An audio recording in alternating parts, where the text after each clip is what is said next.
놀라운 건 뭐냐면 비트코인의 본질을 가장 먼저 알아차린 게 바로 북한은 맞아요. 북한이 2만 개 정도의 비트코인을 확보한 걸로 알려져 있는데요. 비트코인의 쓸모는 일상적인 용도로 쓸모로 생각하면 비트코인 접근 못합니다. 비트코인의 용도는 있으면 좋은 게 아니에요. 어떤 경우에는 그거밖에 대안이 없다는 것이 핵심입니다. 5과 완벽하게 만족시키는 물질이 없거든요. 비트코인 완벽하게 만족을 시켜요. 거의 완벽하게. 그래서 비트코인은 조건으로만 보면 인류가 찾았던 가장 이상적인 화폐에 가까워요.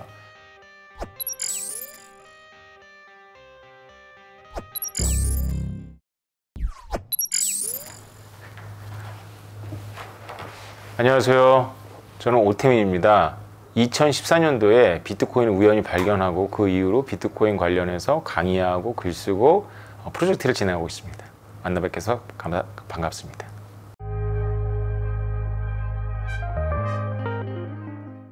네. 보통 오해하는 게 이제 비트코인 시스템은 전 세계 단일 시스템인데요. 비트코인 시스템은 해킹을 당한 적이 없죠. 사실은 초기에는 있었어요. 근데 그거는 이제 아주 초기라서 금방 이제 프로그램을 복구했고요. 비트코인 시스템이 해킹당하는 것이 아니라 비트코인을 거래하는 거래소들이 계속 해킹을 당하고 있는 거죠. 북한이 2만 개 정도의 비트코인을 확보한 걸로 알려져 있는데요. 정확한 건 몰라요. 미국의 정보기관의 책임자들이 이렇게 흘리는 것을 이제 보도한 걸 이제 알고 있는 건데 2016년도, 17년도에 그런 정보가 있었어요. 책임 있는 사람이 이제 북한 2만 개를 갖고 있다 이렇게 했어요. 그러니까 2만 개를 그렇게 비쌌을 때 구하진 않았을 거고 쌌을 때 구했는데 놀라운 건 뭐냐면 비트코인의 본질을 가장 먼저 알아차린 게 바로 북한은 맞아요.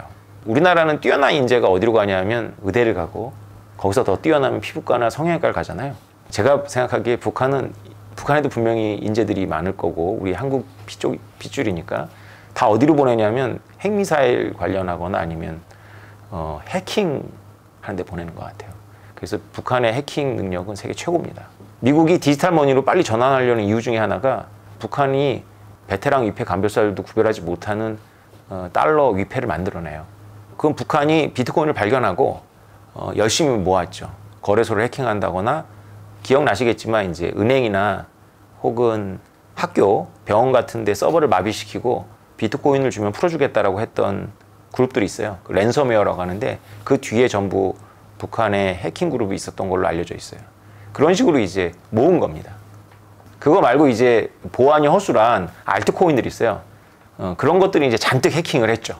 그런 것들은 진짜 시스템을 해킹한 것 같아요. 그래서 합쳐서 그 정도 가격일 거예요. 비트코인만 그만큼 많이 갖고 있는 건 아니고.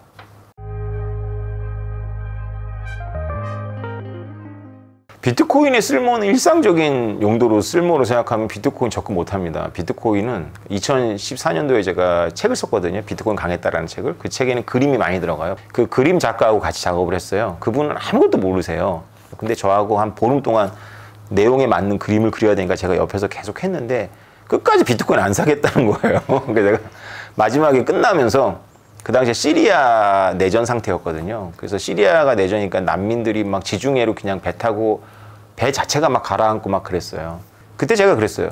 전쟁은 세계 어디서나 일어난다. 그러면 전쟁이 일어난 나라는 모든 걸 다 봉쇄한다. 못 갖고 나간다.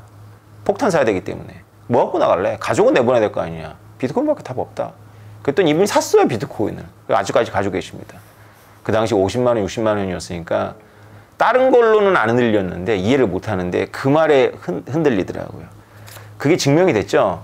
작년 2월 달에 러시아가 우크라이나 침공했을 때 우크라이나 사람들이 폴란드 국경 넘었거든요. 비트코인 이더리움 전혀 모르는 사람들이 깨달았어요. 비트코인하고 이더리움밖에는 못 받는다는 걸.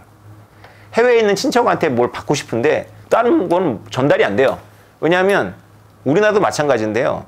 우리나라가 지정적 위기에 빠졌어요. 그러면 우리가 업비트나 이런 데서 비트코인 살 수 있을 것 같아요? 못 삽니다. 다 막습니다. 은행에서 내가 돈을 찾을 수 있을 것 같아요? 못 샀습니다. 비트코인은 근데 은행만 거쳐가지 않으니까 되죠. 비트코인의 용도는 있으면 좋은 게 아니에요. 어떤 경우에는 그거밖에 대안이 없다는 것이 핵심입니다.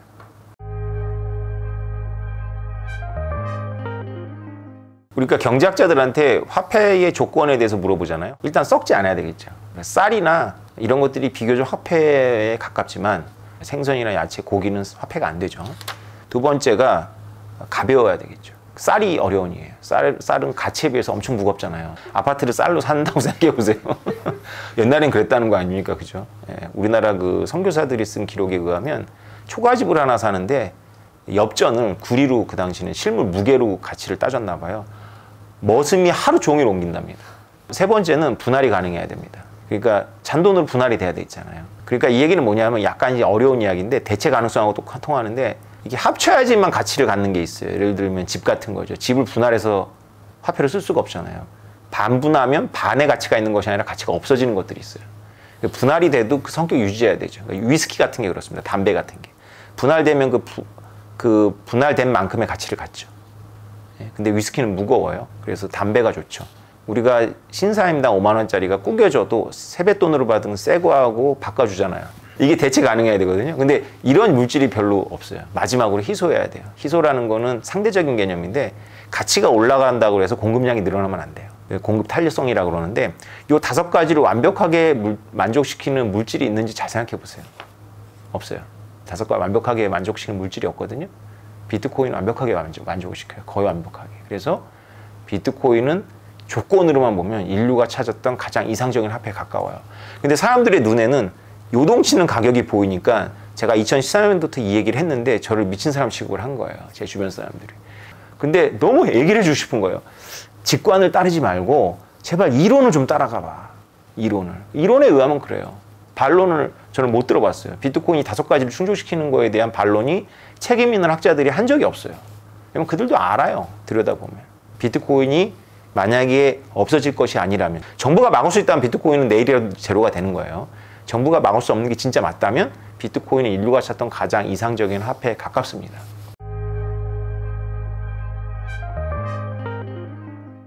정부가 막으려면 몇 가지 시나리오가 있어요. 시나리오를 제가 몇 가지 말씀드릴 테니까 가능성이 있는지 보세요. 전 세계 전기를 다 다운시킨 다음에요. 미국이나 중국만 정부만 발전기를 돌려가지고 한 달 동안 비트코인을 채굴해가지고 비트코인 모든 장부를 전부 전복시키는 방법이 있습니다. 가능할까요? 또 하나는 뭐냐면 인터넷을 다 차단해버리는 거예요.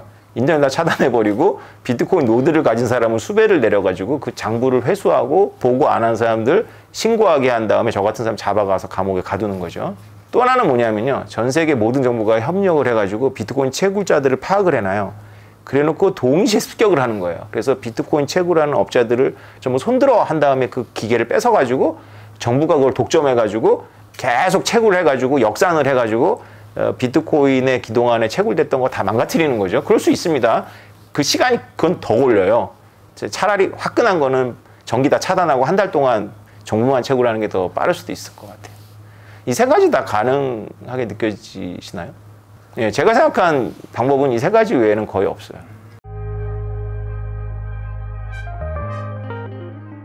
정치학에서는 미국의 달러 패권을 헤지몬, 그러니까 패권이라고 말을 합니다. 근데 제가 주로 공부한 경제학에서는 달러 패권이란 말을 거의 쓰지 않죠. 기축통화국의 권리라든가 혹은 부담이라고 표현을 합니다. 그러니까 기축통화잖아요, 달러가. 그러니까 미국 입장에서는 반드시 좋은 것만 아닌데요. 일반적으로는 달러 패권이라 그러면 미국이 절대로 놓칠 수 없는 굉장히 정치적으로 중요한 도구라고 생각을 일반적으로는 하죠. 그게 틀린 말은 아닌데 경제적으로는 대가가 있습니다. 어떤 대가가 있냐면 원리상 기축통화국은 전 세계 유동성을 공급해야 되기 때문에 무역 적자를 내야 됩니다. 쉽게 말해서 미국은 2차 세계대전 이후에 처음에는 철강업을 우방들한테 뺏겼고 그 다음에 자동차를 뺏겼고 반도체를 뺏겼죠. 그런 것들이 실제로는 달러 패권하고 연결됩니다. 근데 우리가 트럼피즘이라고 하는 트럼프 대통령의 공약과 그 이후로 이어지는 바이든 행정부에서도 이어받은 정책을 보면 리쇼어링이라고 그래가지고 외국으로 나갔던 중요한 제조업들을 다시 미국 본토로 불러들이려고 하죠. 그 이유는 제조업만큼 일반적인 국민들한테 준수한 일자리를 정년퇴직할 때까지 보장할 수 있는 대량의 일자리를 제공하는 게 없기 때문에 그렇습니다.